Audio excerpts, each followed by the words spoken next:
Bonsoir à toutes et à tous. Donc, je m'appelle Sylvie Makela. J'ai dit cette phrase, je pense, 3 fois déjà. Pour ceux qui sont là depuis le début de l'après-midi, vous connaissez mon prénom et mon nom. Donc, je m'appelle Sylvie Makela. Et au nom de l'association Mélanine Suisse, qui organise le festival Black Helvetia, je vous souhaite une cordiale bienvenue. Cette soirée nous permettra de nous inspirer et de se donner du courage pour sortir des sentiers battus, de nous saisir des espaces de liberté que la vie nous offre pour influencer positivement nos vies et poursuivre nos rêves. Nous allons nous inspirer mutuellement et rêver ensemble. Il s'agit aussi de comprendre que certaines d'entre nous, les femmes noires et afrodescendantes, ont quelques barrières bien concrètes entre elles et leurs rêves. On l'a vu tout à l'heure dans la présentation de Mona Lisa et ensuite de Patricia, que c'est vrai que, oui, voilà, la culture et les dynamiques sexistes et racistes sont parfois un frein. Donc il y a une première partie qui sera une discussion entre la politologue Noémie Michel et ensuite la réalisatrice, cinéaste, auteure et réalisatrice Kantarama Gahigiri. Noémie Michel aura bien l'occasion de vous présenter Kanta. Et moi, je vais vous dire quelques mots sur Noémie Michel. Avant après l'heure qu'elles vont passer ensemble, on pourra appeler les autres intervenantes. Noémie Michel est chercheuse enseignante, auteure, activiste et travailleuse culturelle féministe noire. Elle est membre de la European Race and Imagery Foundation et du collectif Fête des Vagues. Elle enseigne à l'Université de Genève ainsi qu'à la Haute École d'Art et de Design de Genève et collabore avec des entités culturelles telles que le Musée d'ethnographie de Genève ou encore la compagnie de théâtre absente pour le moment. Son travail, au croisement de la théorie et des expérimentations artistiques et collectives, s'ancre dans les études critiques noires avec un focus sur les pensées diasporiques, féministes et noires. Il s'interroge sur la notion de voix politique ainsi que sur les grammaires en conflit de l'antiracisme dans les débats publics et les institutions en Europe. Donc à travers cette discussion, Noémie nous permettra donc de faire connaissance avec notre invitée, Kantarama Gahigiri. Je laisse la place et je vous demande, mesdames et messieurs, d'accueillir sur scène nos deux invités.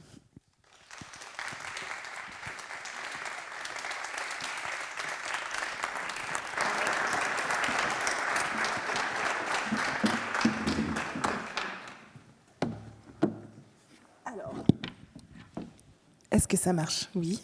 Bonsoir. Donc, je suis Noémie Michel et voici Kantarama Gahigiri. Bonsoir. Bonsoir tout le monde. Alors, Kantarama, je suis vraiment ravie en fait de pouvoir converser avec toi dans le cadre de ce festival Black Helvetia qui met les femmes noires à l'honneur. Je vais commencer par une question simple. Comment vas-tu? Mais bien, très bien, merci. Moi aussi, je suis très heureuse de discuter avec toi et avec vous. Ça me fait plaisir. En plus, c'est magnifique. Ouais, je découvre ce lieu. Waouh, très heureuse. Alors, on va parler de ton parcours, de ton travail cinématographique, de tes inspirations et de tes rêves. Et au départ, je m'étais dit que j'allais entamer cette conversation en résumant ton profil, enfin ton CV, en fait, ta bio. Mais je me suis rendu compte qu'on pourrait passer 50 minutes à le détailler, tellement tu as été active, enfin tu es active sur plusieurs fronts. Donc, ce que j'ai fait, c'est que j'ai décidé de distiller petit à petit des éléments de ta vie, de la vie professionnelle, de ton CV, tout au long de notre conversation. L'idée étant qu'on apprenne à te connaître, à découvrir ton univers artistique qui est puissant et inspirant, tout en conversant. C'est parti, c'est OK pour toi?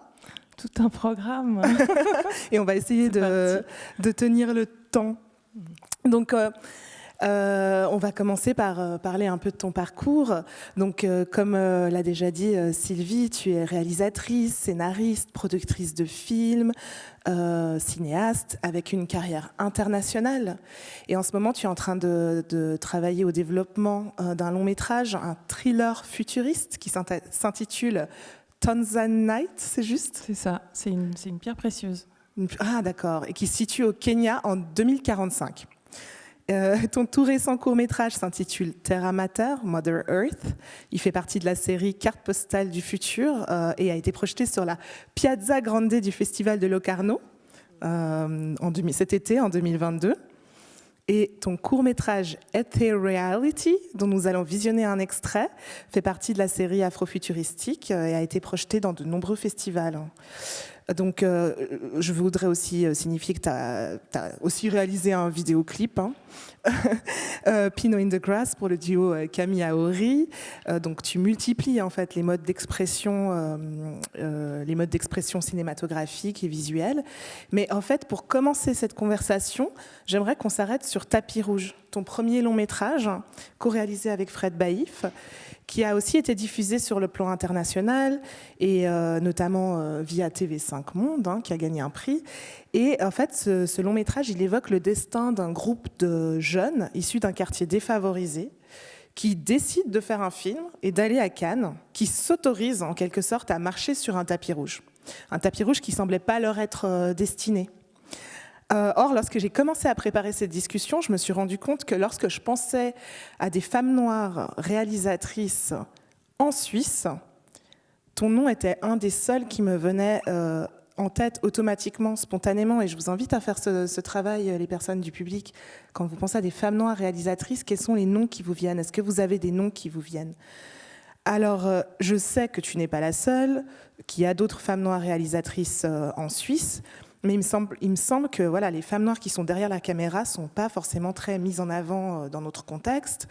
Du coup, je me demande, est-ce qu'il y a un parallèle qu'on pourrait faire entre toi et les personnages de ton film, Tapis Rouge ? Oser fouler le tapis rouge alors qu'on ne s'y attend pas, qu'est-ce que tu en penses ? Est-ce que tu dirais que tu t'as mis de toi dans ces personnages et du coup, est-ce que tu dirais que tu es une personne audacieuse ? On met toujours de soi dans ce qu'on fait, dans ce qu'on écrit, dans ce qu'on réalise, dans ce qu'on propose aux autres, en fait. Et oui, on n'est pas très très nombreuses en Suisse, mais il y a quand même des collègues qui arrivent et en force aussi. Oui. Mais c'est vrai que quand moi j'ai commencé, je savais pas trop où me tourner, je savais pas trop comment commencer, comment appréhender ça, et je suis partie. J'ai dû aller ailleurs pour commencer, parce que moi je me sentais pas du tout à l'aise de commencer en Suisse. Ouais. Et donc je suis partie aux États-Unis. Il te manquait en fait des modèles. Il me manquait des modèles, il me manquait aussi, comment dire, il me manquait en fait un univers en fait. C'est comme si je voyais pas, je voyais personne à l'écran qui me ressemblait en fait. Je voyais des séries nord-américaines où les personnages étaient extrêmement caricaturés et voilà, oui, c'était drôle, c'était quand même intéressant, mais j'arrivais peu à me retrouver dans ce que je voyais à l'écran. Et quand j'ai compris que j'avais envie de travailler, de faire des films, et pas... Parce que la première question qu'on me pose toujours, c'est « Ah, d'accord, alors tu es actrice ?» Ouais, en fait, ça. Non. Non, t'es derrière la caméra. J'ai fait ça aussi de temps en temps, de manière sporadique. Mais moi, ce qui m'intéresse, c'est tout ce qu'il y a derrière la caméra. Ouais. Et du coup, c'est vraiment s'affirmer à chaque fois et partout où on va. Et je voyais personne vraiment faire ça en Suisse. Et puis en Suisse, il faut dire aussi que le domaine du cinéma, c'était quand j'ai commencé, c'était pas comme aujourd'hui. Il y avait quand même moins de gens. Oui, c'était moins accessible. C'est quand même petit et compétitif. Et voilà. Donc je suis partie. Je suis revenue en Suisse, un petit peu de manière chaotique, sans vraiment savoir par où commencer en Suisse de nouveau, mais avec quand même un bagage de tout ce que j'avais fait à New York pendant plusieurs années. Et avec mon collègue Fred Baïf, on a rencontré ce groupe de jeunes et on s'est dit, voilà, il y a un film à faire. Et c'est vraiment ça, c'est l'histoire d'un rêve. Donc c'est comment se dépasser, comment... s'affirmer, comment parler de nos histoires, comment aller jusqu'au bout malgré tous les obstacles et les non, parce que des portes, j'ai dû en ouvrir. Ouais, t'as dû les pousser, quoi. J'ai dû. C'est toi qui on ne les a pas ouvertes. Oui, mais même si elles sont fermées, en fait, moi, je pense que je dois être quelqu'un de très têtu.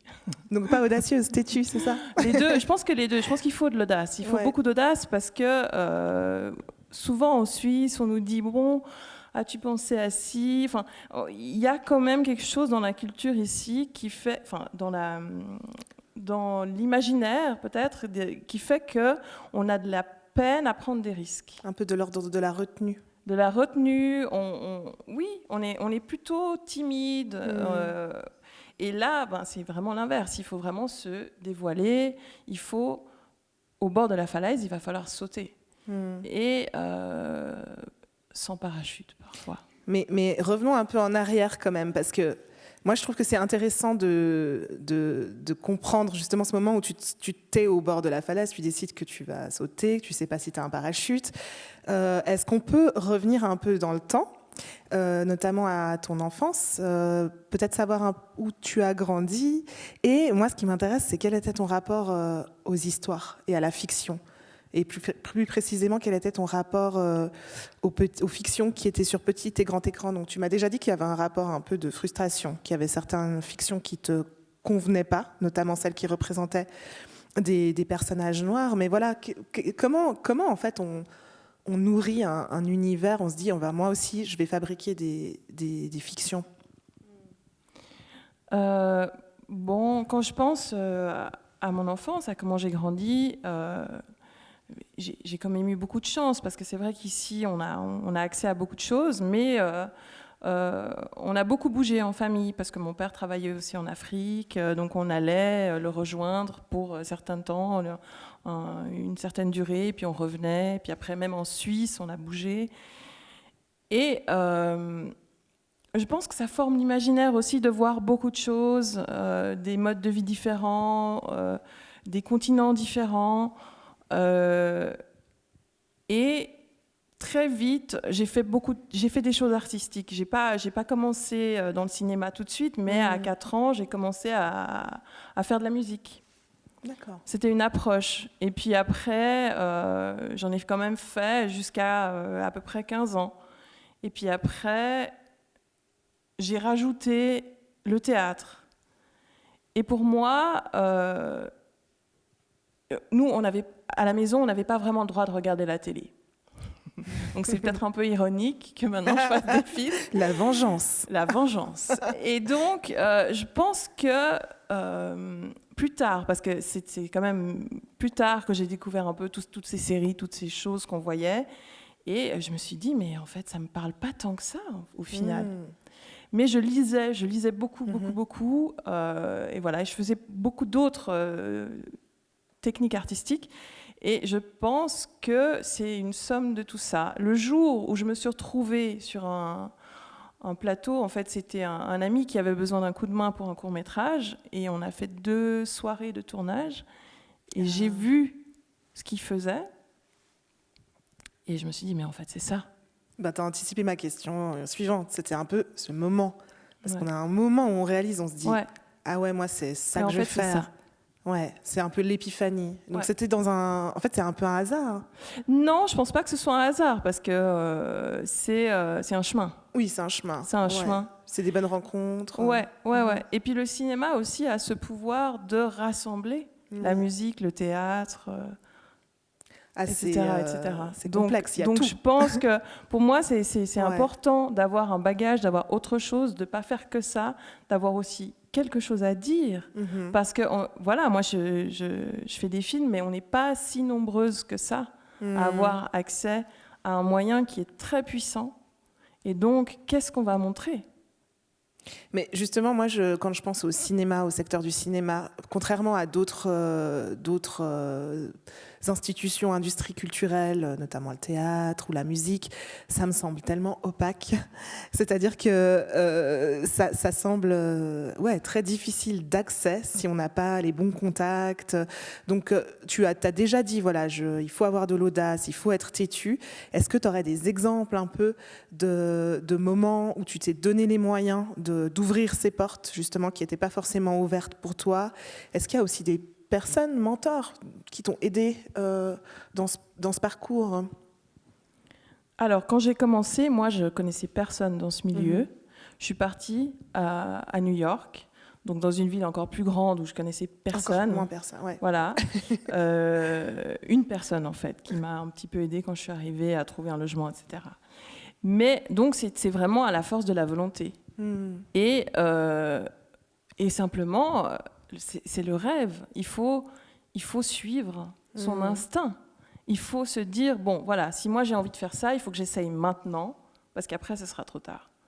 Et puis, si ça ne marche pas, mais ce n'est pas si grave que ça, au final. Ouais, j'aime on bien peut ce que toujours se replier, on peut toujours retomber sur ses pattes. Mais par contre, si on n'a pas essayé, là, ça va être grave. Ouais, tu nourrirais des regrets, quoi. Voilà. Donc, voilà, moi, je suis partie de ce principe-là. Par contre, pourquoi je suis partie ? Parce qu'ailleurs, aux États-Unis, il y avait déjà plus de personnes noires, quelques femmes noires, mais pas beaucoup non plus, ouais. Vraiment pas beaucoup. Mais il y avait quand même quelque chose qui était plus mélangé qu'ici. En France aussi, maintenant, quand on regarde, il y a des femmes noires très importantes qui font du cinéma. Il y a Alice Diop, là, récemment, qui vient de gagner 2 Lions à Venise. Enfin, c'est une réalisatrice qui est extrêmement importante. Oui, je suis d'accord avec toi. Et qui ouvre vraiment la voie. Et donc, voilà. Mais moi, la recherche passait aussi par la reconnexion avec l'Afrique. Et je suis revenue en Suisse, j'ai fait Tapis Rouge, mais Tapis Rouge m'a emmenée au Rwanda. Et en fait, un de mes plus beaux souvenirs, c'est d'avoir ouvert le Mashariki Film Festival à Kigali devant 1000 personnes, avec ma famille, tous les amis de mes parents dans la salle, mes cousins, beaucoup de gens, et de pouvoir leur montrer ce que je fais. Et à partir de ce moment-là, je me suis dit, il y a quand même quelque chose à faire ici aussi. Donc, je me suis beaucoup investie, et maintenant je dois dire que je travaille quasiment, je fais un peu les allers-retours entre la Suisse et l'Afrique de l'Est, mais mes projets sont en majorité en Afrique quand même. Sur le continent. Mais justement, par rapport à ce parcours international, c'est important de dire que tu as été sélectionnée pour plusieurs masterclass, formations, plateformes de tremplin pour jeunes réalisateurs, réalisatrices. Tu as fait un nombre de résidences, c'est pour ça que je ne pourrais pas toutes les détailler, mais on peut citer que tu as été sélectionnée récemment à la Locarno Filmmakers de 2022, à la Berlinale Talents de 2021. Tu as été résidente à l'Africa Center de Bundanon Trust, qui est en Australie. Donc, ton inscription, elle est sur le continent et en connexion avec tous les autres continents. Tes films aussi, comme tu l'as dit, Tapis Rouge a connu une trajectoire internationale, a été distingué par TV5 Monde, par le Festival international du film des droits humains de Genève. Et Reality, dont on va visionner un extrait, a gagné le Poulain d'Or du FESPACO. Donc le FESPACO, c'est le Festival panafricain du cinéma et de la télévision de Ouagadougou. Il a été nominé au Festival de Namur. Donc pour montrer qu'en fait tu parles et tu es reconnu dans plusieurs espaces, tu t'inscris dans notre planète et tu es vraiment très actif, comme tu l'as dit, sur le continent africain. Donc moi, ce que ça m'inspire, c'est cette question d'être une personne diasporique. Donc moi aussi, je suis une personne afrodescendante, mais du coup diasporique, avec plusieurs ancrages, avec aussi des multiples héritages. Et des fois, c'est un peu compliqué de naviguer et de consacrer son temps à ces différents ancrages. Des fois aussi, il s'agit de parler plusieurs langues. Donc je me dis, est-ce que cette stratégie de passer par l'international, maintenant avec du recul, tu dis, est-ce que c'était aussi une manière justement de naviguer cette identité multiple que tu as ? Donc ça, c'est une première question. Et puis aussi, je me demande, en tant que femme noire, est-ce que c'est un atout en fait d'être une femme noire quand on se déploie comme ça sur la planète, mais quelles sont aussi les difficultés que tu as pu connaître ? Donc la première question, je pense que oui, effectivement, c'est une recherche d'identité. Et en me construisant, je continue à raconter des histoires. Et ça m'emmène ici, ça m'emmène là. Et c'est à travers certaines rencontres, à travers certaines collaborations aussi, que je comprends mieux qui je suis. Ouais. Et en s'ouvrant, et moi, en racontant ce parcours, j'espère aussi inspirer les autres à faire ce travail, parce que c'est pas facile, en fait. C'est un endroit fragile. Et donc, voilà, moi j'ai maintenant beaucoup de jeunes qui m'écrivent, qui me disent « Ah, mais comment on fait ?» Il n'y a pas de recette. Il y a pas... Chacun a son propre chemin. Maintenant, voilà, il faut persévérer parce que ça va pas se débloquer tout de suite. J'ai oublié la deuxième question. Oui, non, mais je la redis. Non, mais c'est super intéressant ce que tu dis sur le. En fait, tu as dit se raconter des histoires. C'est comme si, en fait, quand on a une identité diasporique, on est tout le temps en train aussi de se renarrer. On n'a pas un récit qui est déjà tout fait pour nous, en fait. Donc, on doit tout le temps un peu composer. Donc, je trouve ça hyper intéressant que toi, tu as choisi en fait, ce parcours aussi international et une inscription sur le continent pour te raconter des histoires en racontant des histoires aux autres. Et maintenant, je me souviens. Ouais, tu te souviens, j'ai pas besoin de le redire. Ouais. Et du coup, est-ce que j'ai mis longtemps à comprendre où était ma force. Et donc, j'ai dû passer par tout ça. Hein. Mais maintenant, oui, effectivement, c'est vraiment une force. Et je pense que c'est un bon moment aussi d'être une femme afrodescendante. Parce que enfin, on commence à être au devant de la scène, on s'exprime, enfin, on prend notre place, on raconte pas seulement nos histoires, mais des histoires qui sont universelles. Ouais. Et ça, c'est important pour moi, vraiment, de ne pas être confiné dans une boîte ou dans une catégorie. C'est vraiment extrêmement important. C'est cette idée de se dire que depuis là où on est, en étant bien dans ses bottes, depuis là on est, en assumant cette complexité identitaire, en fait, on peut parler au monde et du monde. Donc il y a un geste universalisant. Ouais. Et un regard qui manquait et qui, finalement, prend sa place. Se déploie et est valorisé, parce qu'en fait, il a toujours été là. Hein, je pense notamment à la réalisatrice Sarah Maldoror, de films anticoloniaux. Tu l'aimes aussi beaucoup ? J'adore. On Vraiment, adore. Elle m'a si tu devais parler de mentor, comme tu demandais, mais c'est pas quelqu'un que je connaissais tout de suite. Mais il y a quelques années, je suis tombée sur son travail et vraiment, elle m'a extrêmement touchée. Moi, pareil. Ouais. Et c'est de se dire, là, elle est décédée récemment, elle était assez âgée, plus de 90 ans, et de se dire, elle a fait ce travail. Ces films sont là, on a ces archives. Des fois, ce qui nous manque, c'est qu'elles nous arrivent. Mais quel courage elle a eu aussi, parce que moi, j'ai rencontré une de ses amies qui nous a raconté à quel point elle a dû se battre, parce qu'il n'y avait rien qui était prévu. Et même après plusieurs films, elle ne recevait pas de budget. Oui. Donc elle a vraiment, c'était une gangster en fait. C'est un peu aussi le cas de Julie Dash qui a écrit Daughters of the Dust et qui finalement n'a plus fait un film aussi incroyable qui est classé au patrimoine américain parce qu'on lui a pas donné les ressources. Donc c'est aussi du talent gâché. Donc ça me permet quand même de te poser cette question des difficultés, parce que je pense que c'est aussi important de les poser là, d'en parler un peu sur c'est quoi, d'après toi, par rapport à cette posture particulière de cinéaste, scénariste, femme noire, certaines difficultés auxquelles on peut s'attendre.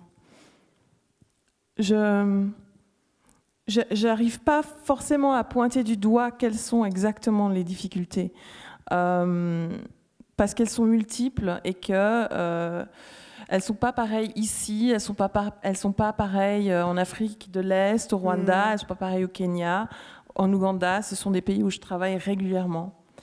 Et par contre, je sens la nécessité de travailler ensemble et de se serrer les coudes, parce que justement, il y a des moments où moi je me sentais un peu seule. Et je pense que ça fait partie du parcours. Mais maintenant qu'il y a de plus en plus de femmes noires qui commencent à faire des choses, il faut s'associer, il faut se soutenir, il faut s'appeler pour voir comment ça va, parce que c'est vraiment pas simple. Ouais. Donc, au niveau du système de cinématographie en Suisse, c'est un univers qui est très particulier. Je pense pas être particulièrement visée il y a 10 ans, quand c'était pas facile, parce que je pense que le système est en train de s'ouvrir et que maintenant il y a des chances et voilà, et que enfin les choses bougent et que enfin, pas seulement moi, mais d'autres gens aussi, on a des opportunités. Donc ça a l'air d'aller mieux, mais c'est jamais garanti. Donc à chaque projet, on a un devoir d'excellence, j'ai envie de dire, parce que on nous en demande beaucoup. Mais moi, ça me fait un peu penser à cette figure dans ton court-métrage Ethereality, qui est la figure de l'astronaute qui débarque en Suisse. On va bientôt visionner un extrait. Je me suis demandé à un moment si cette image pouvait un peu symboliser je viens de l'espace, j'ai trop de choses à dire, je connais le monde, je connais même les constellations. Et je débarque, mais je suis dans un... En fait, on ne me reconnaît pas parce que je suis dans un... Comment on appelle ça, ce que portent les astronautes?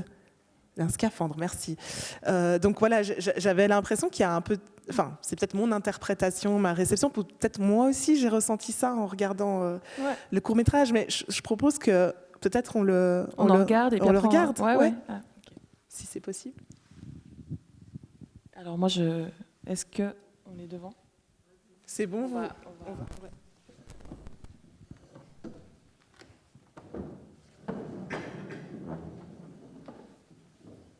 Once we are inside here, we understand each other. There is nothing like discriminating here. Everybody is equal.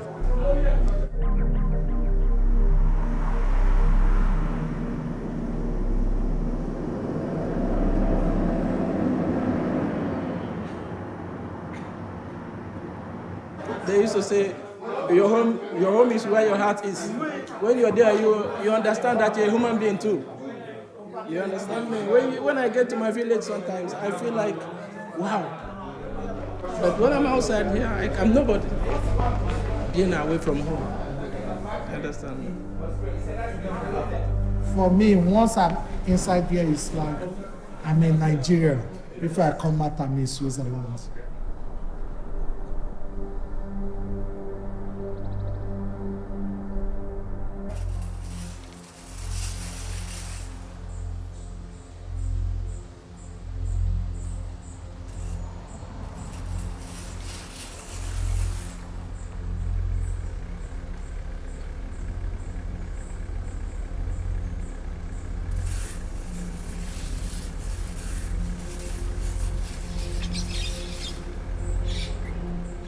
Home can be a verb. Let us home. It means to go or return to one's place of residence or origin. Unlike giraffes and elephants, lions don't migrate. Most people neither. To go or return home. When that is not possible, people need to hold on to something. They pray. They need to find hope. Hope is a feeling of expectation and desire for a particular thing to happen. Hoping for the best, hoping for the papers, hoping for more visibility, hoping for decency. Hope is a feeling of trust. There's a lot of Africans, they come to Switzerland and they very quickly forget where they're coming from. I'm 41 years in Switzerland, but these people here, they didn't take Africa out of me. Africa still lives in me. I am Swiss, somehow. I am reading and dreaming and everything in Schweizerdeutsch. Oh yes, even my Bible, everything is in Deutsch.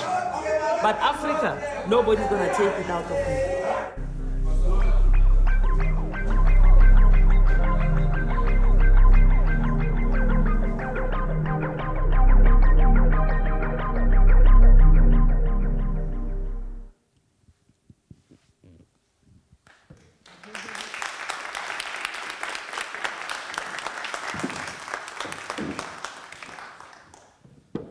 Super. Moi, j'ai eu la chance de le voir, notamment au cinéma du Grutli à Genève, dans le cadre parce qu'il a, en fait, le court-métrage fait partie de la série afrofuturistique, donc avec d'autres courts-métrages afrofuturistes. Et voilà, c'est un film d'une 15aine de minutes qui est hyper riche, qui nous dit beaucoup sur l'expérience migratoire, la condition noire, notamment en Suisse, mais aussi le rapport à l'espace dans le double sens, l'espace national, mais aussi l'espace. Donc, bon, j'ai déjà un peu commencé à offrir une interprétation, mais peut-être j'aimerais bien, parce qu'on arrive dans cette partie de la conversation, on va parler de ton travail, de ton univers cinématographique, et je trouve intéressant de resituer ton travail dans l'histoire en fait du cinéma en Suisse. Et j'ai un peu fait des petites recherches. Je me suis rendu compte que le cinéma en Suisse a fait son apparition dans ma ville d'origine, à Genève, en 1896, lors de l'exposition nationale. Donc, le dictionnaire historique nous dit que c'est à ce moment-là que les projectionnistes des Frères Lumière ont présenté à un public stupéfait leur invention. Donc c'était un train qui entre en gare, hein, je pense que vous avez déjà vu ces images. Et ensuite, à partir de là, le cinéma commence à se multiplier. Donc au début, c'est un cinéma itinérant. Ce que le dictionnaire historique de la Suisse ne dit pas, c'est qu'à cette même année, dans ces mêmes endroits, à cette exposition nationale à Genève, il y a aussi des zoos humains. Donc en fait, il y a un village dit africain, donc des personnes du continent africain qui sont exposées. Et donc c'est aussi le début de l'histoire d'un regard colonial, d'un regard blanc en fait sur les corps et les individus lus comme noirs qui débute. Donc il y a une connivence en fait entre l'histoire du cinéma et l'histoire d'un regard très exotisant, très objectivant. Toi-même tu l'as dit, dans les représentations en fait des personnes noires, souvent c'est des représentations qui sont stéréotypées encore aujourd'hui. Le criminel, les personnages qui sont toujours dans des positions subsidiaires, qui vont mourir en premier. Enfin voilà, donc on est quand même. C'est très très dangereux d'être un homme noir dans un film d'horreur. Ouais. Ah, c'est certain. Tu vas pas avoir un bon salaire parce que un jour de tournage en fait. Puis, tu meurs en premier. Tu meurs en premier. Et en fait, je ne peux m'empêcher de parler de la récente polémique autour de Ariel, la petite sirène. Donc si vous n'en avez pas entendu parler, pour une fois c'est une femme, chanteuse noire qui allait représenter Ariel, et en fait ça a été un scandale pour des gens qui considèrent que ce n'est pas possible d'être une sirène et d'être noire, car c'est historiquement pas correct, alors que bon, les sirènes, je ne sais pas si elles existent. Bref, donc on rigole, mais tout ça pour dire que moi je trouve que là on a vu, et dans la plupart, enfin dans tes films, la manière dont tu représentes les personnes noires va à contre-courant de cette longue histoire de stéréotypes. En fait, tu prends soin dans la mise en image, dans la mise en récit, tu prends soin de tes personnages, que ce soit des personnages fictifs ou alors là, il y a aussi un caractère documenté. Donc, tu as une politique de la représentation. Je voudrais vraiment savoir quel est ton processus, en fait, pour produire de tels récits. Comment tu te connectes à ces personnes. Enfin, voilà, en entendre plus sur ce soin, en fait, que tu prends. Mais je pense que c'est déjà l'univers dans lequel j'évolue. Hein. C'est les personnes que je rencontre, c'est avec qui j'ai des liens, finalement. C'est une empathie à avoir quand on travaille dans le cinéma. Parce que le cinéma, c'est quoi ? C'est mettre en lumière. C'est ça. C'est ça. Et c'est le point de vue. C'est qui raconte l'histoire et comment est-ce qu'on la reçoit dans la salle. Et voilà, et le court-métrage dont vous venez de voir un extrait, Ethereality, c'est parti d'un tournage que j'ai fait à Winterthur. Et à Winterthur, je cherchais une histoire à raconter, j'avais plein d'idées préconçues qui finalement n'ont rien donné, et je me retrouvais chaque fois à aller dans ce magasin que vous voyez. Et je me suis dit au bout d'un moment, elle est là l'histoire. Mais c'est ça, moi j'ai envie de parler de ces gens qui se retrouvent ici. Et donc voilà, j'ai commencé à faire leur portrait et je cherchais un moyen de sublimer ça aussi Et c'est comme ça que l'histoire de l'astronaute est arrivée. Et vous aurez la chance de voir le film en entier parce qu'il va revenir au cinéma. C'est un film qui n'arrête pas de tourner. Trop bien. Ça fait 3 ans qu'il tourne dans le monde entier. Je crois qu'il était 6 fois au Brésil, il était aux États-Unis, il était partout. Et donc, comme tu l'as mentionné, le Poulain d'Or au FESPACO, parce que pour moi, c'est vraiment important d'avoir montré ce film sur le continent. Ouais. Il a beaucoup tourné sur le continent. Génial. Mais aussi en Suisse. Et là, il retourne au cinéma mi-octobre, je crois. Et au printemps l'année prochaine, en première partie en conjonction avec Je suis noire, que vous avez vu peut-être hier soir, c'est ça ? Ouais. Voilà. Donc, comment faire des portraits de gens qui nous ressemblent ? Ben, avec empathie. Voilà, je crois que c'est ça le secret. Et aussi en osant nous donner à nous notre espace et de parler de nos problématiques sans être, une fois de plus, j'insiste, sans nous mettre en boîte. Parce que nous, ce qu'on expérimente, ben, ça touche tout le monde finalement. Ça fait partie de la narration de la Suisse. On peut tous en fait, se projeter dans cette image de l'astronaute, cette espèce de scaphandre, cette idée que des fois on a l'impression de venir d'ailleurs, d'une autre planète, mais en même temps c'est ralenti. Enfin, il y a une musique, enfin, il y a quelque chose qui fait que on sent aussi que mais c'est aussi ok, c'est aussi ok d'être différent. Je trouve qu'il y a ça aussi dans ce film. Et une question un peu technique, mais qui, moi, me fascine, parce que j'ai aussi lu, de par mes recherches sur la représentation des personnes noires, appris que, techniquement, le cinéma le cinéma dominant, en fait, il a été techniquement structuré pour sublimer les peaux blanches. Donc l'éclairage standard est un éclairage qui sublime les peaux blanches, et du coup, j'imagine que toi, tu travailles autrement. Tu as des techniques, des technologies. Enfin, tu travailles avec des lumières. Donc, tu as parlé de mise en lumière. Donc, je serais curieuse de savoir aussi, de t'entendre sur ça. Oui, bien sûr. En fait, ce qui s'est passé au début, c'est que il y a toutes les techniques qui existent, mais celles qui ont été le plus utilisées et le plus développées ont favorisé les peaux blanches. Mais en fait, c'est une utilisation, parce que tout est là.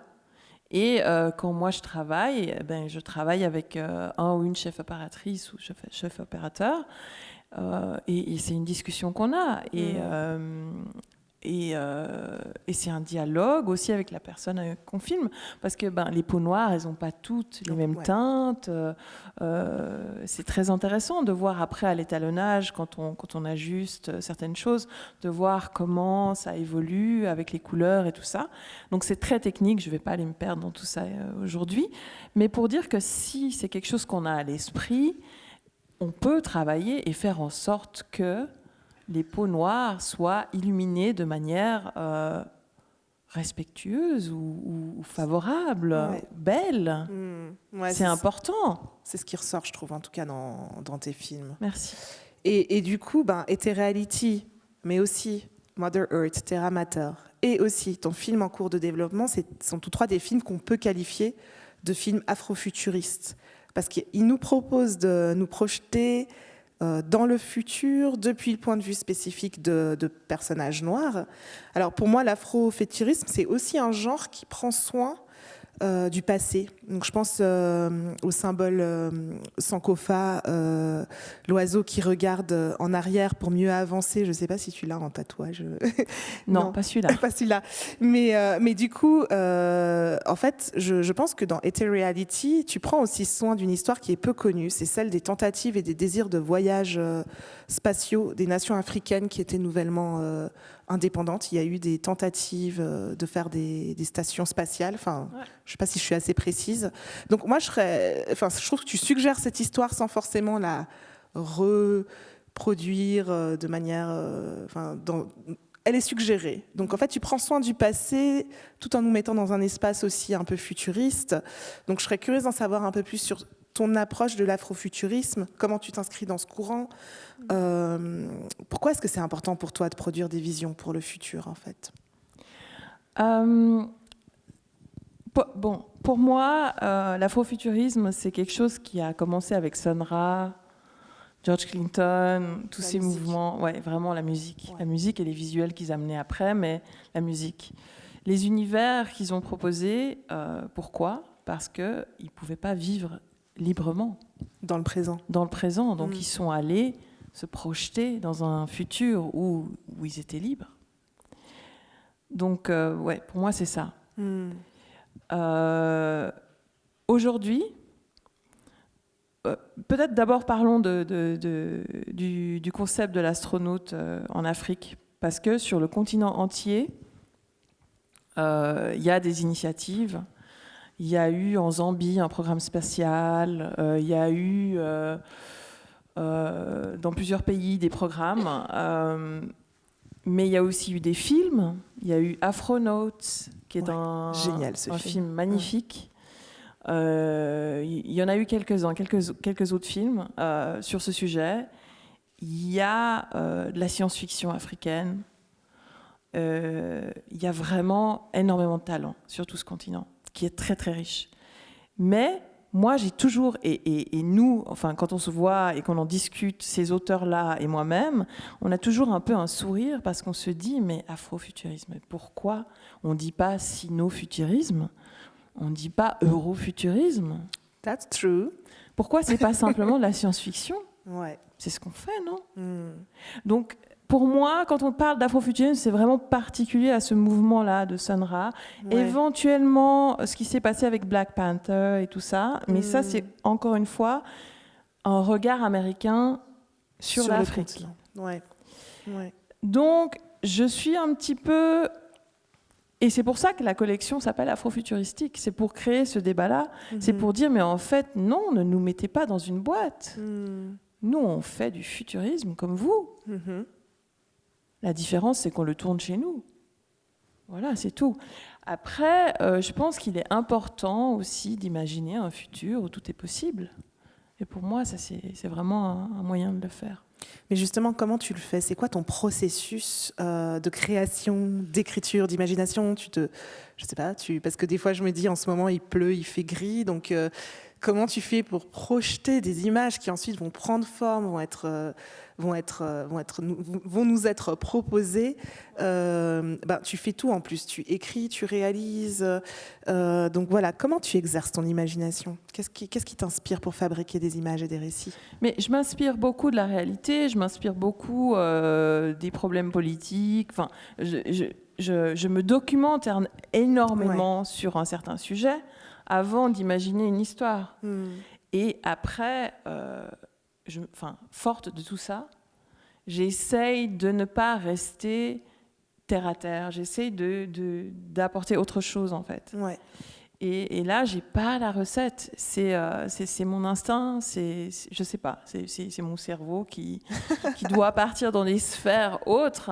Mais j'ai des images qui apparaissent quand je travaille. J'ai des images. Je me dis voilà ça. Ok, je m'accroche là. Et comment est-ce qu'on passe de telle image à telle image? Après, j'ai un bout d'histoire.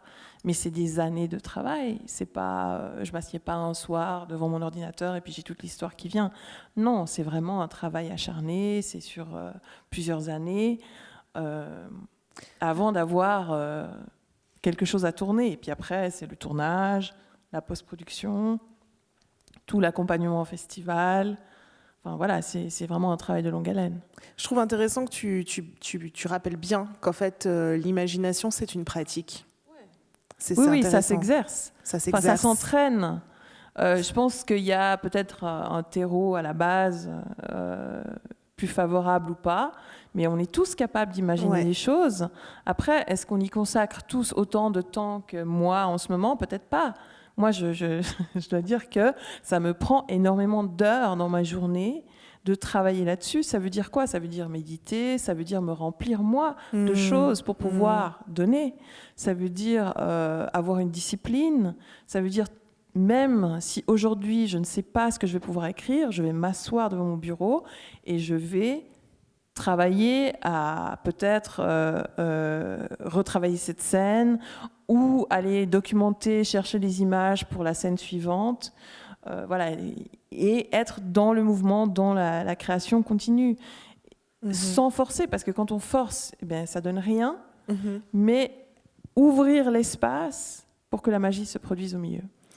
Bah justement, ça me permet de poser une dernière question dans ce chapitre sur ton travail, en fait, parce que l'industrie du cinéma, c'est, comme tu l'as dit, c'est une industrie qui est coûteuse en temps, en ressources, très demandante. Chaque projet, il faut recommencer, il faut trouver des bailleurs. C'est une industrie qui reste assez élitiste, assez masculine. Donc, je me demande comment, en ce moment, pour toi, c'est quoi un défi ? Et aussi, comment est-ce que tu prends soin de toi ? C'est une belle question et je te remercie de l'avoir posée parce que c'est extrêmement important et surtout en ce moment, après avoir passé ces 2 années très difficiles, les artistes, on a été vraiment remis en question alors que tout le monde écoutait de la musique à la maison et que tout le monde regardait des films. On a tous on a tous supporté la situation du confinement en nous nourrissant. Et c'est tellement paradoxal que vous n'avez pas été plus nourris matériellement, financièrement. Ouais. Non seulement ça, mais en plus, on était mis dans la case pas indispensable. Alors que c'était quand même la nourriture de l'âme à ce moment-là, qui a permis aux gens de ne pas devenir fous. Donc, je pense que, et pas seulement à ce moment-là, c'est vraiment, pour moi, dans mes croyances, c'est vraiment au quotidien. Et donc, pour pouvoir être vulnérables, pour pouvoir être à l'écoute de ce qui se passe dans le monde, pour pouvoir restituer ça sous une forme artistique quelconque, que ce soit la musique, le théâtre, le cinéma ou autre, nous, on est obligés de chercher en nous-mêmes. Je cherche en moi et je deviens vulnérable. Et ça demande beaucoup de courage de faire ça. Et donc, j'ai mis certaines techniques personnelles en place, et surtout ces 3 dernières années, pour pouvoir tenir, parce que émotionnellement, c'est difficile, physiquement, c'est difficile, parce que moi, je travaille beaucoup, et je parlais tout à l'heure, il y a 1 heure, de la dernière fois où j'ai pris des vacances, c'était 5 jours en juillet, voilà, c'est tout. Donc, parce que voilà, il faut avancer. Donc, comment se soutenir ? Moi, je fais beaucoup de choses. Je prends soin de mon intellect, j'ai envie de dire, je me documente, je me forme, je prends soin de mon âme, je prends soin de mon corps, parce que c'est comme ça que je vais tenir et pouvoir donner tout ça à mon tour. Et on voit beaucoup d'artistes en ce moment qui tournent et qui disent « Ah, je dois m'arrêter parce que c'est trop ». Et sur le long terme, on peut arriver à faire un film. Et puis voilà, c'est fini. Et puis on est au bout du rouleau. Mais si on veut tenir une carrière, c'est vraiment 10, 15, 20, 30, 35 ans où c'est très... c'est au jour le jour. Et il faut trouver ses outils personnels pour prendre soin de soi. Et s'autoriser des fois à dire non ou s'autoriser à dire « Ok, là, j'arrête ». Oui. Je prends une pause. Oui, il faut, absolument. On arrive dans la dernière partie de cette conversation. Je regarde Sylvie pour voir combien de temps j'ai. Ça va, on peut encore prendre un peu de temps. Où je voudrais qu'on parle un peu de transmission et aussi de rêve. Donc, j'ai regardé un TED Talk récent que tu as fait, où tu parles du pouvoir de la fiction, en fait, pour inspirer, pour connecter, pour offrir des visions. Mais en fait, après, quand j'ai regardé plus en détail ton CV, je me suis rendu compte, et ça c'était la partie que je connaissais moins, que tu fais tout un travail de transmission, pas uniquement par tes films, mais aussi en tant que curatrice, en tant que programmatrice et en tant qu'enseignante. Donc tu enseignes dans les hautes écoles d'art, tu fais des masterclass, tu donnes des workshops régulièrement justement en Afrique de l'Est.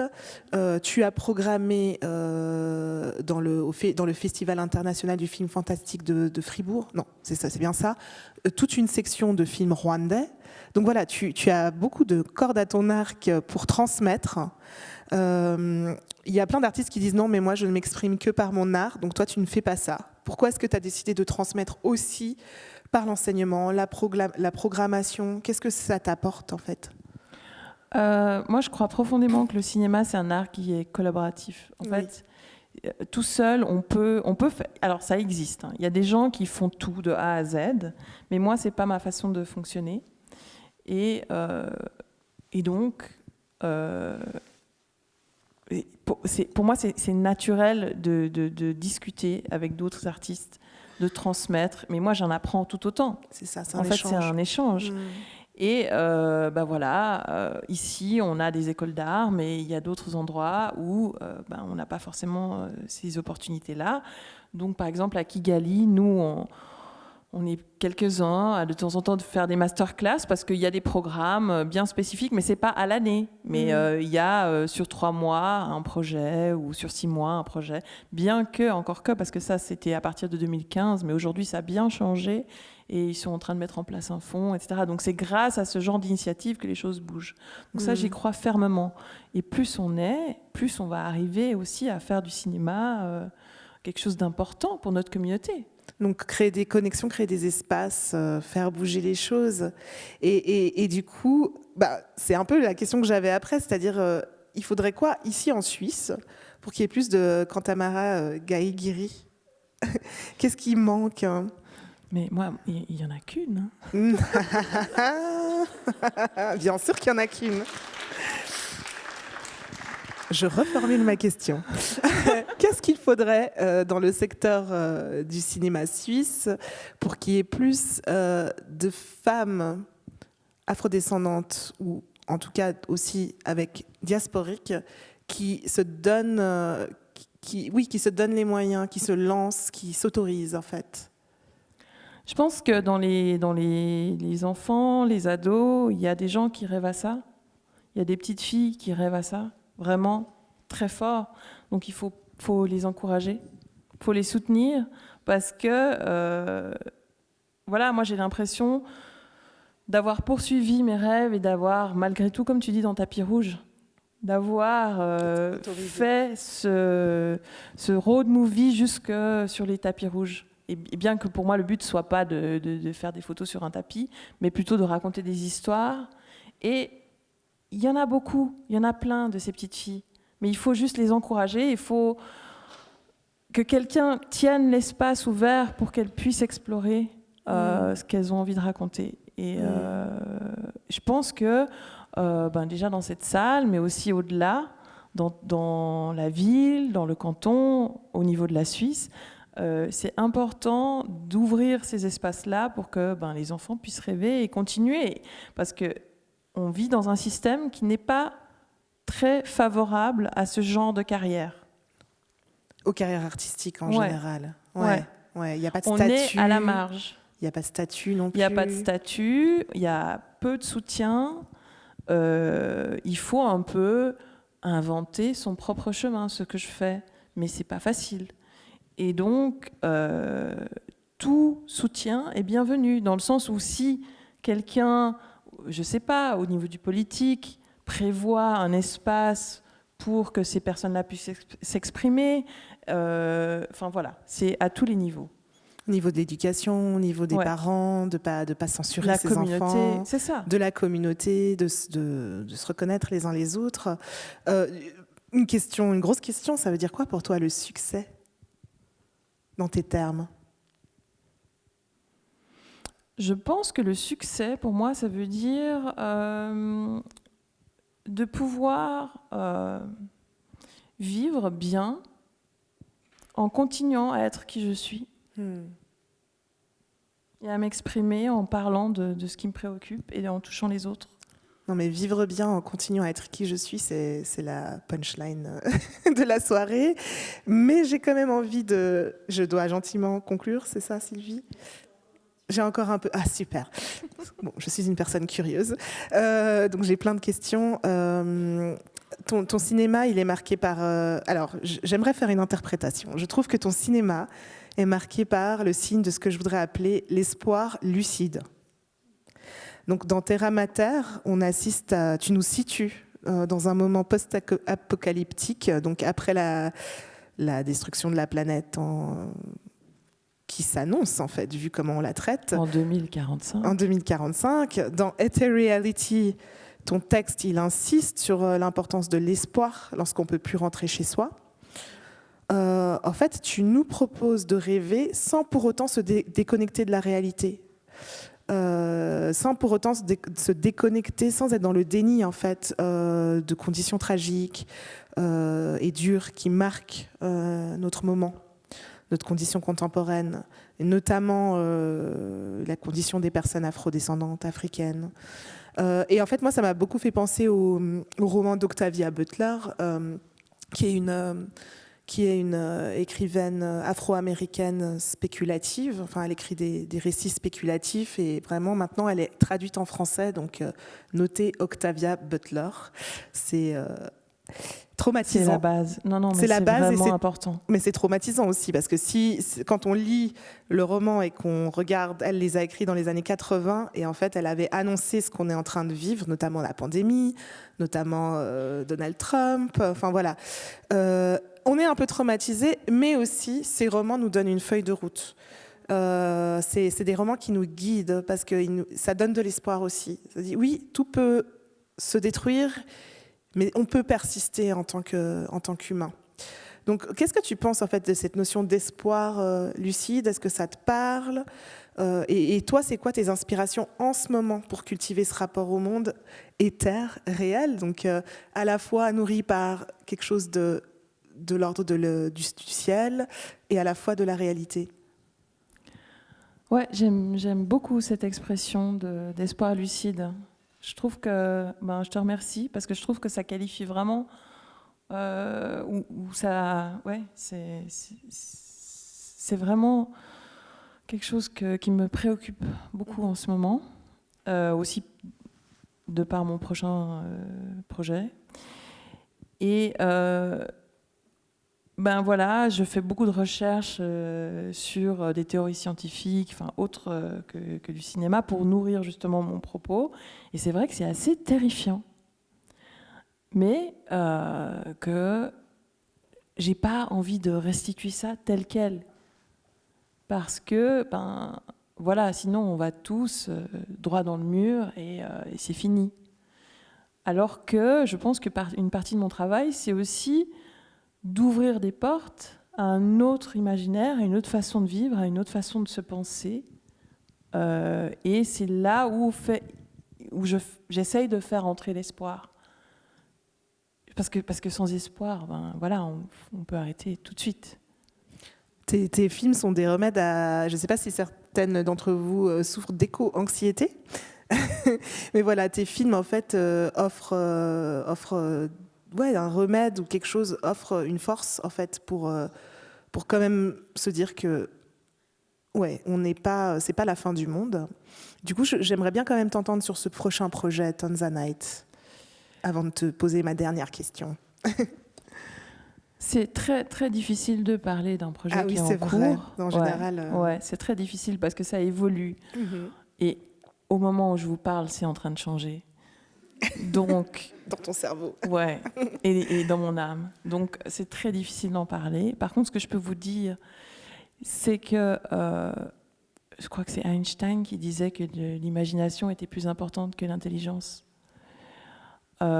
Pourquoi ? Parce que c'est de là d'où viendront les solutions. On se rend compte qu'aujourd'hui, que le système dans lequel on vit ne marche pas, pour beaucoup de raisons. On se rend compte que la structure même du système est vouée à l'échec. Mm-hmm. Comment est-ce qu'on fait pour en sortir ? Eh bien, clairement, c'est là où l'imagination rentre en jeu avec son pouvoir. Et le cinéma, de pouvoir montrer à l'écran une autre façon de faire, ou de questionner, ou de faire ressentir quelque chose à ce public, c'est déjà amener des clés. Donc c'est pour ça que c'est important d'amener de l'espoir. Et justement, je voudrais te demander pour conclure notre conversation, serais-tu d'accord de partager avec nous 2 rêves, un rêve que tu nourris pour toi et un rêve que tu nourris plus largement pour le futur, notamment pour les communautés africaines et afrodescendantes? Il y en a tellement, c'est très difficile de choisir juste là comme ça. Mais le premier mot qui m'est venu à l'esprit quand tu parlais, c'était liberté. Et pour moi, c'est vraiment, ça va avec souveraineté. Et je crois vraiment que pour nos communautés, sur le continent et en dehors du continent, sur la planète, et probablement dans l'espace aussi, c'est un besoin maintenant de enfin être souverain. Et pour moi, ça c'est un des plus grands rêves. Et pour moi, personnellement, ben voilà, je suis une partie humblement de ce tout. Et ouais, je crois que c'est ce que j'ai dit avant, c'est de pouvoir être qui je suis et de pouvoir m'exprimer sur ces sujets-là. De pouvoir continuer à transmettre, en fait, à toucher les gens. Mais justement, pour boucler la boucle, on a commencé avec le tapis rouge et je crois que voilà, ton travail et tes mots élargissent, nous font venir sur le tapis rouge. On a envie d'être avec toi. Donc je te remercie beaucoup, Kanta, pour tes mots et ta sincérité, ton authenticité, pour ton travail. Merci beaucoup et je me réjouis de découvrir tes futures œuvres. Merci beaucoup.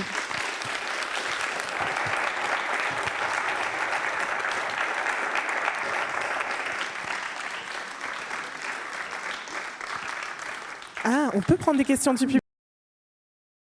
Merci au festival de permettre. Ouais. C'est très très touchant de pouvoir parler de ça.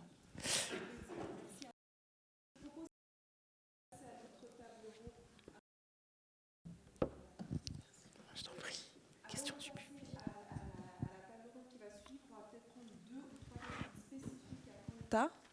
Comme ça, voilà, ça fera la transition. S'il y a des questions ou des remarques. Oui.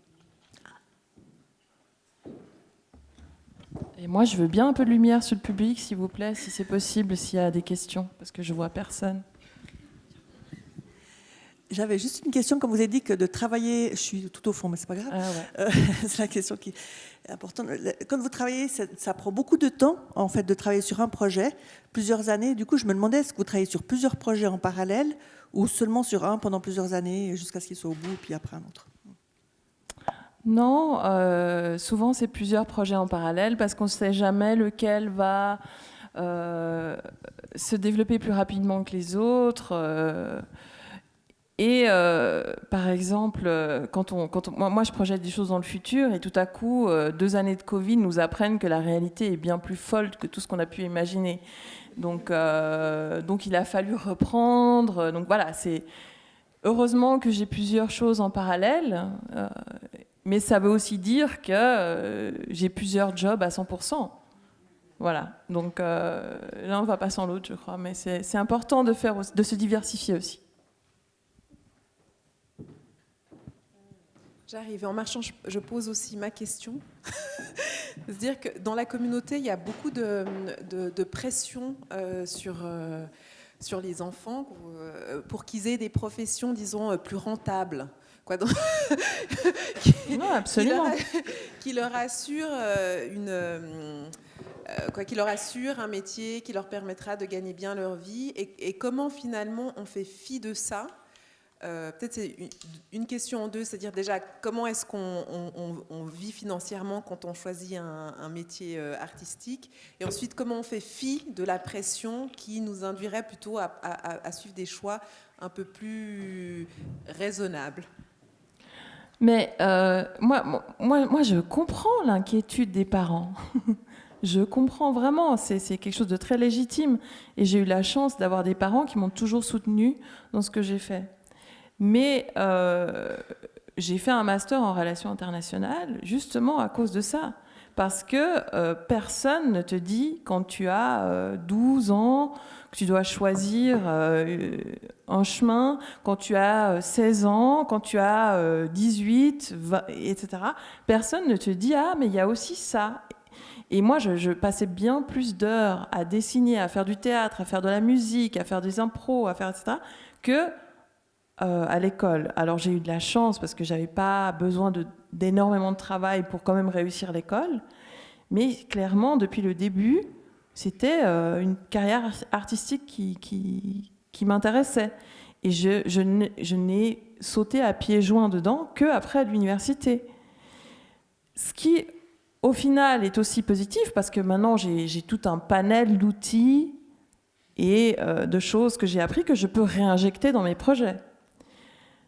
Mais je pense que, voilà, il faut, et c'est dans tout, si on se sent appelé par quelque chose, il faut y aller. Et il ne faut pas forcément écouter ce que disent les autres. C'est tout. Alors, je crois qu'on... Ah, voilà. Excusez-moi, mais j'ai été beaucoup frappé par la souveraineté. Hein. Naturellement, je suis admiratif de tout ce que vous avez pu réaliser, qui honore beaucoup d'afrodescendants. J'aimerais vous entendre développer plus ces notions de souveraineté. Mais moi, j'aimerais que vous développiez plus votre question, monsieur, s'il vous plaît, parce que souveraineté, c'est très large. Donc, est-ce que vous voulez parler en termes de film ou en termes de... Enfin, quel est... Justement, vous avez dit que vous rêviez beaucoup par rapport à la souveraineté. Je voulais savoir justement si c'est la connotation, par exemple, de la création qui est souveraine en soi. Non, moi, c'était en relation avec l'Afrique. En relation avec l'Afrique. L'Afrique, aujourd'hui, n'est pas souveraine. Arrêter la pour dépendance. Plusieurs raisons que nous connaissons bien ici dans cette salle. Mais la dépendance, le néocolonialisme, tous ces problèmes structurels, mais la corruption, voilà, il y a énormément d'éléments qui font qu'aujourd'hui, l'Afrique peine à avancer parce que toutes ces richesses partent, peu de choses sont faites pour éduquer la jeunesse, il y a peu de perspectives. Après, je parle vraiment en général et c'est terrible parce que c'est un continent qui est immense. Donc il faudrait vraiment que je donne des exemples spécifiques, mais je crois qu'on n'a pas le temps ici. Mais voilà, moi, mon désir, ce serait que l'Afrique, enfin, chaque pays, se donne les moyens de pouvoir développer son potentiel. Mais on parlait des rêves, hein, donc c'est un rêve que j'ai, c'est un souhait que j'ai. Je suis consciente que le chemin est long, mais c'est possible. Je vous rejoins sur scène juste pour inviter, donc pour faire la transition sur la deuxième table ronde. Ce qui me fait penser d'ailleurs que j'ai oublié de redire que toutes les discussions sont disponibles en streaming. Donc sur le site de Black Helvetia, vous allez donc sur le menu, il y a une section podcast et articles, et là vous trouvez le lien pour regarder toutes les discussions en streaming.